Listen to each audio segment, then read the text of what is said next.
नमस्कार दोस्तों, चलिए जानते हैं कैसे आप इजी स्टेप्स में पीएससी की प्रोसेस कंप्लीट कर सकते हैं। पीएससी यानी फोटो सिमिलर एंट्रीज, एक जैसी फोटो वाली एंट्रीज की रिपोर्ट करना होता है। तो देखिए, इसमें दो तरीके के केस आपको देखने को मिलेंगे। हो सकता है दो एंट्रीज आपके ही पार्ट की हों, आपकी ही एसी की हों। दोनों मतदाता अलग अलग भी हो सकते हैं, हो सकता है उनकी फोटोज मैच होती हों। दूसरा केस है कि एक मतदाता आपके पार्ट का हो, एक मतदाता दूसरे पार्ट का हो और दोनों आपकी ही असेंबली कॉन्स्टिट्यूएंसी से बिलोंग करते हों। तो दोनों केस अगर हैं तो कैसे आप इसे रिपोर्ट करेंगे? बीएलओ ऐप के अंदर आप पीएससी का जो सेक्शन है उसे सेलेक्ट कीजिए। सेलेक्ट करने के बाद यहाँ आपको 3 ऑप्शन दिखाई देते हैं पीएससी आइडेंटिफाइड, जहाँ हम चेक कर सकते हैं कि हमारी कौन कौन सी पीएससी हैं। फिर उसे रिपोर्ट करने के लिए हम चेकलिस्ट सबमिशन में जाते हैं। ओके, सो पहले पीएससी आइडेंटिफाइड को सेलेक्ट करके चेक करते हैं कि हमारी स्क्रीन में बीएलओ ऐप में क्या क्या दिखाई देता है। पीएससी आइडेंटिफाइड सेलेक्ट करते ही आपको 2 सेक्शन दिखाई देंगे, PSC with in part, PSC across part. दोनों में आपको लिस्ट दिखाई देगी आपके पार्ट की, और दूसरे किसी पार्ट की है तो वो भी। तो आपको जिस भी चेकलिस्ट को देखना हो आप उस रिकॉर्ड को सेलेक्ट करेंगे। जैसे ही आप सेलेक्ट करेंगे आपके सामने पूरी चेकलिस्ट ओपन हो जाएगी, जिसमें 2 हिस्से होंगे। अगर एक डिटेल आपके पार्ट की है और एक डिटेल दूसरे किसी पार्ट की है तो क्या होगा, आपके पार्ट की जो रिकॉर्ड है वो हल्के नीले कलर में दिखाई देगा और नीचे जो सफ़ेद कलर में है वो दूसरे पार्ट में होगा। वैसे आप इसमें एड्रेस, एसी और पार्ट नंबर का जो सेक्शन है वहाँ आप चेक कर सकते हैं कि ये जो मतदाता का रिकॉर्ड है वो कौन से पार्ट का है। ओके, सो आप पीएससी की चेकलिस्ट को अच्छे से देख सकते हैं यहाँ पे पीएससी आइडेंटिफाइड में। जब आपको इसे प्रोसेस करना हो तो आप क्या करेंगे, चेकलिस्ट सबमिशन को सेलेक्ट करेंगे। सेलेक्ट करने के बाद आपके सामने 2 सेक्शन ओपन होते हैं, एक तो चेकलिस्ट जो पेंडिंग है और दूसरा आपने जो कंप्लीट कर दी है। पेंडिंग वाली लिस्ट में आपको पेंडिंग दिखाई देगी, कंप्लीटेड में जिनकी आपने वेरिफिकेशन कर दिया है वो दिखाई देंगे। ओके, तो इसे प्रोसेस करने के लिए आप सिंपली किसी भी एक रिकॉर्ड को सेलेक्ट करेंगे, जैसे सीरियल नंबर 1।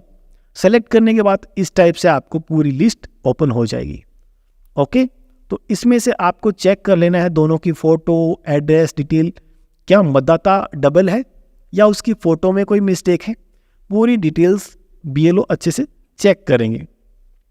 चेक करने के बाद क्या करेंगे, इसमें से एक रिकॉर्ड जिसका आपको रिपोर्ट करना है उसे सेलेक्ट करेंगे। जैसे हम रिकॉर्ड 1 को सेलेक्ट करते हैं, जैसे ही आप रिकॉर्ड 1 को सेलेक्ट करेंगे आपके सामने पूरे रिकॉर्ड की डिटेल ओपन हो जाएगी, जिसमें उसका पहचान पत्र संख्या, डिटेल, सारा एड्रेस, फोटो, सब कुछ।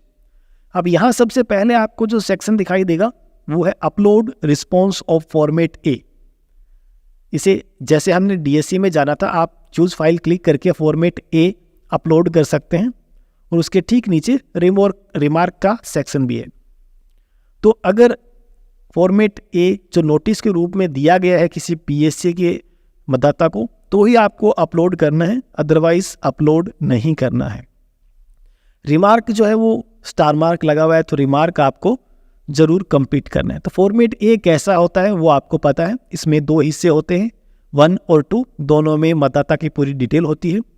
जो रिकॉर्ड ठीक है उसके ऊपर नीला टिक किया जाता है और पूरा जो फॉर्मेट आपके ऑफिस से जो सेंड हुए हैं मतदाता को वो बीएलओ चेक कर सकते हैं कि कैसे होते हैं। मैंने आपको सैंपल के तौर पे यहाँ दिखा दिया है। ये जो फॉर्मेट है चूज फाइल पे क्लिक करके आप अटैच कर सकते हैं और रिमार्क में आप रिमार्क लिख सकते हैं कि मतदाता ओरिजिनल है या डुप्लीकेट है। वो रिमार्क आप यहाँ लिख सकते हैं। अब रिमार्क डालते हैं, उसके ठीक नीचे आपको एक्शन का बटन मिलता है। सबसे इंपॉर्टेंट चीज़ यही है जहां हमारे बीएलओ साथी कंफ्यूज होते हैं। तो कंफ्यूजन ना हो इसलिए मैंने सभी को एक ही स्क्रीन में ले लिया है। देखिए, सबसे पहला ऑप्शन है ओरिजिनल। अगर आप ओरिजिनल सेलेक्ट करते हैं तो नीचे देखिए आप केवल सबमिट बटन आपको दिखाई देगा और आपको रिमार्क डालना है ओरिजिनल और इसे सबमिट कर देना है, आपकी चेकलिस्ट सबमिट हो जाएगी। दूसरा केस है कि आप ओरिजिनल सेलेक्ट ना करके ASD के ऑप्शन को सेलेक्ट करें। ASD का मतलब है कि मतदाता आपके पार्ट में अब नहीं रहता। उसका रीज़न हो सकता है कि डेथ हो चुकी है, हो सकता है वो परमानेंट शिफ्ट हो चुके हैं। तो ASD अगर आप सेलेक्ट करते हैं तो उस केस में फॉर्म 7 भरा जाएगा। ओके, तो ASD अगर सेलेक्ट करते हैं तो फॉर्म 7 उसका आवश्यक रूप से भरा जाएगा। आप सेकंड ऑप्शन सेलेक्ट करके उसमें नीचे 2 ऑप्शन और दिखाई देंगे, आपको लिस्ट ओपन हो जाएगी जैसे ही सेलेक्ट करेंगे, डेथ या एब्सेंट परमानेंट शिफ्टेड। तो आपको डेथ, एब्सेंट परमानेंट शिफ्टेड में से किसी भी एक को सेलेक्ट कर लेना है और फिर आपको रिमार्क डाल देना है, जो भी रिमार्क हो, जैसे एब्सेंट, परमानेंटली शिफ्टेड, जो रिमार्क आपको डालना है वो रिमार्क डाल के आप जनरेट फॉर्म 7 के ऊपर क्लिक करेंगे। तीसरा केस है मतदाता ओरिजिनल है लेकिन उसकी फ़ोटो गलत है। ओके, मतदाता तो ठीक है लेकिन इस चेकलिस्ट में जो आई है वो फ़ोटो गलत है, किसी और मतदाता के साथ मैच हो रही है या फ़ोटो सेम है। तो उस केस में क्या करेंगे आप, ना ही तो उसे ओरिजिनल करेंगे ना ही उसे ASD करेंगे। हम जो लास्ट ऑप्शन है PN ब्रैकेट में फोटोग्राफ नोट मैचिंग, उसको सेलेक्ट करेंगे और उसका नवीनतम जो फ़ोटो है वो चूज़ फाइल पे क्लिक करके अटैच कर देंगे। इस केस में आप नीचे देखेंगे कि आपको फॉर्म 8 अप्लाई करना होता है, यानी फॉर्म 8 भरना होता है, क्योंकि इसी से फ़ोटो ठीक होगी। अब रिमार्क में आप अपना रिमार्क टाइप करेंगे कि फ़ोटो चेंज है या क्या पूरी बात है, वो आप रिमार्क में लिख सकते हैं। फिर आप प्रीव्यू 8 पे क्लिक करेंगे और आपको पूछा जाएगा do you want to fill form 8, तो आपको येस करके ओके कर देना है। फॉर्म 8 को यहाँ से हम येस करके सबमिट कर देंगे। अगर यहाँ आपको रेफरेंस नंबर दिखाई देता है तो आपको फॉर्म दोबारा से अप्लाई नहीं करना। अगर रेफरेंस नंबर यहाँ दिखाई नहीं देता है तो आप फॉर्म 8 अलग से अप्लाई करेंगे।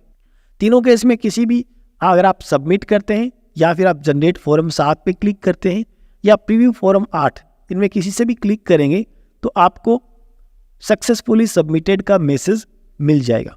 तो इस तरीके से हमने जो पहला रिकॉर्ड था उसकी रिपोर्ट कर दी। अब आता है चेकलिस्ट का दूसरा रिकॉर्ड, हमें दूसरे रिकॉर्ड को भी रिपोर्ट करना है। तो हम सेकंड रिकॉर्ड को सेलेक्ट करेंगे। इसमें जो चेकलिस्ट दिखाई देती है उसका जो फॉर्मेट है वो थोड़ा सा अलग है एक्शन का। ऊपर डिटेल पूरी दिखाई देगी आपको, नीचे एक्शन बटन में क्या है, आपको नो इन्फॉर्मेशन, डुप्लीकेट और रिमार्क, ये 3 चीज़ें फिल करनी होती है।